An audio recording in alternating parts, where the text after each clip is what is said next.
پانچواں باب تیمم کے بیان میں چلنے جا رہا ہے۔ تیمم کے متعلق 2 3 4 باتیں میری بنیادی طور پر سمجھ لیں تاکہ ایک خاکہ اور ایک نقشہ آپ کے ذہن میں چلا جائے پورے باب میں جو ہے، پھر ہم شعر پڑھتے رہیں گے۔ بسم اللہ الرحمن الرحیم۔ وضو کرنا ہوتا ہے پانی کے ساتھ، غسل کرنا ہوتا ہے پانی کے ساتھ۔ کبھی ایسا ہو جاتا ہے، عام طور پر گھروں میں تو نہیں، عام طور پر گھروں میں تو نہیں، سفر کی حالت میں کبھی، یہ لفظ کبھی آج کل کے حوالے سے بول رہا ہوں، پرانے دور میں تو بہت زیادہ ایسا ہوتا تھا کہ وضو کرنا ہے تو پانی نہیں مل رہا، غسل کرنا ہے تو پانی نہیں مل رہا، اب کیا کریں بھائی، نمازیں نہ پڑھیں، پلید ہو کر رہیں؟ جی نہیں،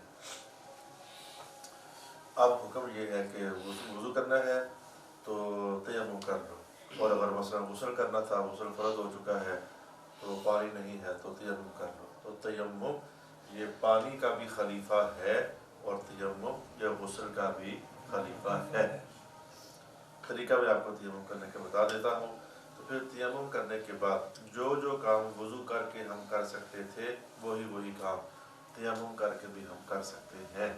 وضو کر لیا تو نماز پڑھو، تلاوت کرو، سب پکڑو، حرم میں جاؤ، طواف کرو، سارے کام جائز ہیں۔ تیمم کر کے بھی یہ سارے کام جائز ہو جاتے ہیں۔ تیمم بھلے وضو والا ہو اور تیمم بھلے غسل والا ہو۔ سمجھو کہ تیمم ایک حساب سے نتیجہ وہی دیتا ہے جو وضو دیتا ہے، لیکن وضو پانی سے ہوتا ہے، غسل بھی پانی سے ہوتا ہے، اور تیمم مٹی سے ہوتا ہے۔ یہ مشہور بات ہے کہ مٹی سے ہوتا ہے، وغیرہ تیمم جنس ارض سے ہوتا ہے۔ جو چیز بھی زمین کی جنس میں سے ہے اس کے ساتھ تیمم کرنا جائز ہوتا ہے۔ تیمم کرنے کا طریقہ کیا ہے؟ ایک بات میں نے آپ کو یہ بتائی ہے کہ تیمم وضو کا بھی خلیفہ ہے اور غسل کا بھی خلیفہ ہے۔ دوسری بات یہ بتائی ہے کہ یہ کرنا تب ہوتا ہے جبکہ پانی کہیں میسر نہ ہو وضو کے لیے، یا پانی کہیں میسر نہ ہو کس مقصد کے لیے؟ غسل کے لیے، تو پھر جو ہے تیمم کرنا ہوتا ہے۔ آج کل یہ حالت بہت شاذ و نادر رہ گئی ہے، تیمم تک پہنچنے والی، کہیں نہ کہیں پانی مل ہی جاتا ہے، کہیں نہ کہیں، اور کچھ نہیں تو بوتلوں کے اندر 1.5 لیٹر کی بوتل خریداری کر لو تو وہاں سے بھی پانی مل جاتا ہے۔ آج کل یہ سوچ بہت کم رہ گئی ہے صحیح، لیکن بہت کم رہ گئی ہے۔ تیمم کے متعلق تیسری بات میں آپ کو یہ بتانی ہے کہ تیمم کے اندر نیت کرنا ضروری ہوتا ہے۔ کس بات کی نیت؟ کہ اے میرے اللہ تعالیٰ میں طہارت حاصل کرنے جا رہا ہوں تیمم کے ذریعے، یا یہ نیت کہ اے میرے اللہ تعالیٰ میں نے نماز پڑھنی ہے تو نماز پڑھنے کے لیے تیمم کر رہا ہوں، یہ نیت یا یہ نیت، یہ تیمم کے لیے پہلا فرض ہے۔ دوسری بات، جس جگہ سے یا مٹی سے تیمم کرنا ہے وہ پاک ہونی چاہیے، اگر پلید ہوگی تو وہاں سے تیمم نہیں ہوگا۔ تیسری بات یہ ہے کہ تیمم کرنے کے طریقے میں ایک نیت آ گیا، دوسرا زمین اور مٹی کا پاک ہونا، تیسری چیز یہ ہے کہ ہاتھوں کو ملائیں، یہ تیمم کا طریقہ، ہاتھوں کو ملائیں، زمین پر رکھیں، قدرے آگے کریں اور پھر پیچھے کریں، اور پھر اگر مٹی زیادہ لگ گئی ہے تو چھنڈ لیں، نہیں لگی تو کوئی بات نہیں، اچھے طریقے سے منہ پر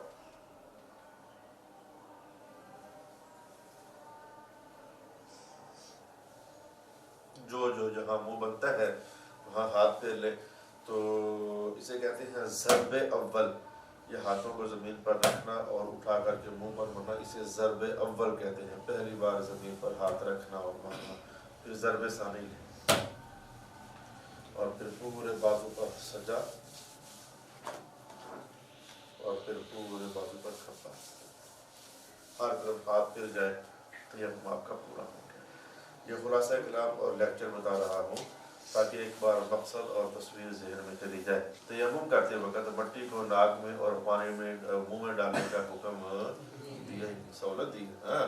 پانی تو صفائی پیدا کرتا ہے، تو جو مٹی ہے تو ناک میں پھنس ہی جائے گی، اور منہ کے اندر چلے گی تو نکل ہی نہیں، بڑی مصیبت بن جائے گی۔ اچھا یہ ہو گیا تیمم کرنے کا طریقہ، سمجھ آ گیا ہے نا تیمم کرنے کا۔ اب آپ پاک ہو گئے، جو مرضی کرو۔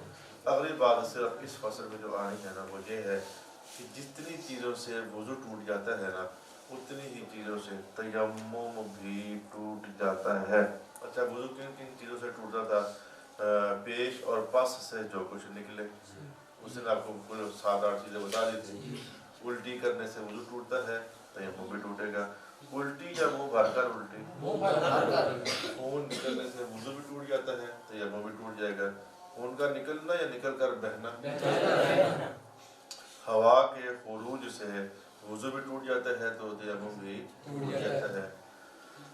اچھا جی، اور کیا چیز ہے؟ پیپ کے نکلنے سے وضو بھی ٹوٹ جاتا ہے اور تیمم بھی ٹوٹ جاتا ہے۔ الگ الگ جتنی چیزیں وضو کو توڑتی ہیں اتنی ہی چیزیں تیمم کو توڑتی ہیں۔ ایک اور چیز ہے جو تیمم کو توڑتی ہے وضو کو نہیں توڑتی۔ ایک اور چیز ہے جو صرف تیمم کو توڑتی ہے اور وہ ہے پانی مل گیا۔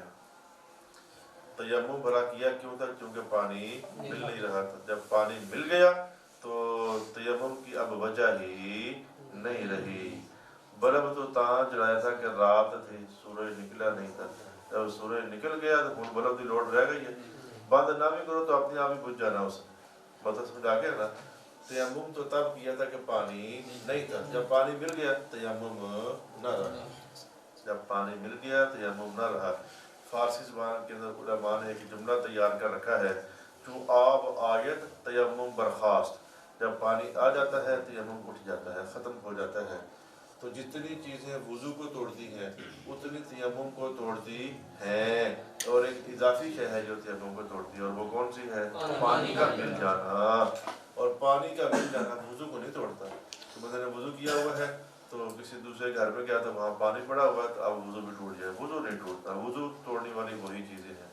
یہ ہے آج کا اس فصل میں بیان کیا ہوا آپ کا سبق۔ ہر وہ چیز جس کو آگ لگاؤ تو نہ وہ جل کر خاک بن جائے اور نہ وہ پگھلے، نہ پگھلے نہ جلے، ہر ایسی شے کے ساتھ تیمم جائے۔ ریت، مٹی، پتھر، بجری، ان سب چیزوں کو آگ لگائی جائے تو یہ پگھلتی نہیں ہے اور نہ ہی جل کر لکڑی کی طرح سوا بن جاتی ہے۔ ان تمام یہ ٹائلیں مٹی کی بنی ہیں، ٹائلیں تو ان کو آگ لگاؤ تو نہیں پگھلتی اور نہ ہی سڑ کر کے تو سوا بنتی ہے۔ ان کے ساتھ بھی تیمم جائز ہے، لکڑی کے ساتھ جائز نہیں، اسے آگ لگاؤ تو جل کر کے تو سوا بن جاتی ہے۔ علم بڑھ گئے ہیں آپ لوگوں کا؟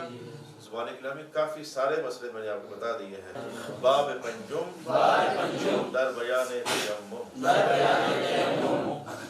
پانچواں باب تیمم کے بیان میں۔ چار چیز است در تیمم فرض، میں دہم مرتورا بدانش عرض۔ چار چیزیں ہیں تیمم میں فرض، یہ رہا ہوں میں خاص کر کے تجھے دا عقل کے ساتھ عرض، ہمارا خبا ہی نہیں، دے رہا ہوں میں خاص کر کے تجھے دانش اور عقل کے ساتھ عرض۔ تو عرض دی جاتی ہے کہ کی جاتی ہے؟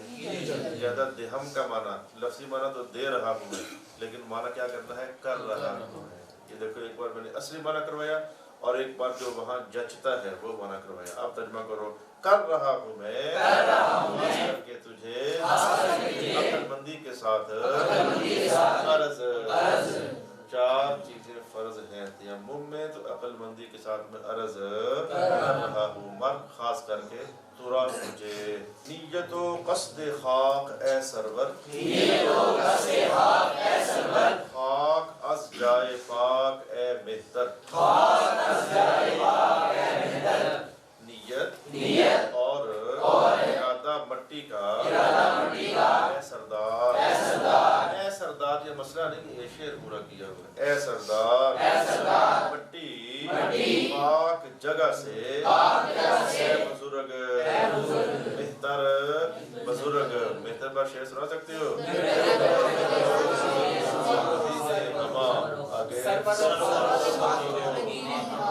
خاتم النبیین، یہ کس کتاب کا شعر؟ نیت این است گر نمیدانی، کہ نمازت مباح گردانی۔ نیت کیا کرنی ہے؟ میں نے کہا تھا یا یہ نیت کرنی ہے کہ میں طہارت حاصل کرنے لگا ہوں، یا یہ نیت کرنی ہے کہ میں نماز پڑھنے لگا۔ دو میں سے کوئی ایک نیت کر لیں۔ یہ کیا کہہ رہی ہے؟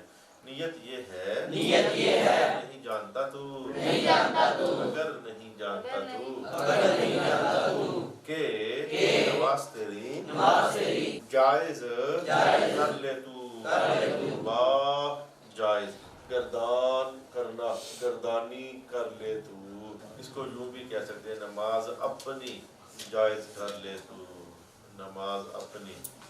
دیکھو تیری کو اپنی کے ساتھ تعبیر کرتے ہیں. تیرے ابو کو سلام کر، اپنے ابو کو سلام کر، تو تیرا اور وہاں کر کے اپنا، یہ دونوں معنی چل جاتے ہیں. اب یہاں ہم ترجمہ یوں کریں گے کہ اپنی نماز کو واہ کر لے تو، جائز کر لے تو. گردانی جو ہے نا، یہ حضرت شیخ عبد القادر کے طرف منسوب شعروں میں کئی دفعہ استعمال ہوتا ہے. الہی خیر گردانی بحق شاہ جیلانی. اے اللہ خیر کر دے تو بصدقہ حضرت شاہ جیلان کا. الہی خیر گردانی بحق شاہ جیلانی. چون زدی ہر دو پنجہ را برخاک، پس بیمالش برو کے گردی پاک. جب مار لے تو ہم دو پنجوں کو، ہم دو ہاتھوں کو، خاک پر یعنی مٹی پر، دونوں ہاتھوں کے مٹی پر. تصویر میں نے آپ کو پہلے بتا دی ہوئی ہے. پھر مل چہرے پر. رو کا معنی ہے چہرہ اور باب معنی بر. با رو چہرے پر، تاکہ ہو جائے تو پاک. یہ مالش اصل مصدر یہ وہ نہیں ہے. یہ مالش جو ہے نا، ایک ہے مال اور ایک ہے شین. تو میرے بچے میں اس کے اندر مالش کر گیا ہوں. ترجمہ مالش کرنا ہے مل، لیکن یہ مالش لفظ نہیں، مال اس کو جو دو ہاتھ زمین پر مارے ہیں، ان دونوں ہاتھوں کو کس پر مل؟ با رو چہرے پر مل، تاکہ پاک ہو جائے. بھائی بات سمجھ آئی ہے؟ مالش نہیں، مال اش. یہ ترجمہ یوں کرنا ہے. ترجمہ دوبارہ کرواتا ہوں. جب مارے تو دو ہاتھوں کو مٹی پر، پھر مل کو ہے اس کو، لیکن چونکہ دو ہاتھ ہیں تو ترجمہ کیا کرنا ہے؟ ان کو. مل ان کو چہرے پر، تاکہ ہو جائے تو پاک. پس دیگر بار پنجہ زن در حال، ہر دو ساعد بمرفقین بمال. پھر دوسری بات ہاتھ مار حال میں. یہ بس وزن پورا کیا ہے شعر کا. دوبارہ پھر ہاتھ مار، یہ بات ہے. حال میں یعنی فوراً، یعنی کہ 6 مہینے کے بعد. تو وزن پورا کیا در حال، اس کا کوئی خاص مسئلے کے ساتھ تعلق نہیں ہے. تو دوبارہ پھر جب ہاتھ مارا پھر کیا کرنا ہے؟ ہر دو ساعد، ہر دونوں کلائیوں کو، کونیوں تک، مل مرفقین کوہنیاں، مرفقین کوہنیاں. تو دوسری بار پھر ہاتھ مارو تو پورے بازوؤں کو مرو. کہاں تک؟ کونیوں سمیت تک. در تیمم فریضہ این چہارست، کہ ترا زین چہار ناچارست. تیمم میں فرض یہ 4 ہیں، کیونکہ تجھے عظیم چہار ان چاروں سے ضرورت ہے، ناچار ضرورت ہے. نزد ما شرط نیست استیعاب، در تیمم تو نکتہ را دریاب. ہمارے نزدیک شرط نہیں ہے استیعاب، گھیرنا، احاطہ کرنا تیمم میں. نکتہ کو پا لے. اچھا بھئی ایک بات پہلے سن لو، یہ میں نے آپ کو پہلے بتائی نہیں ہے.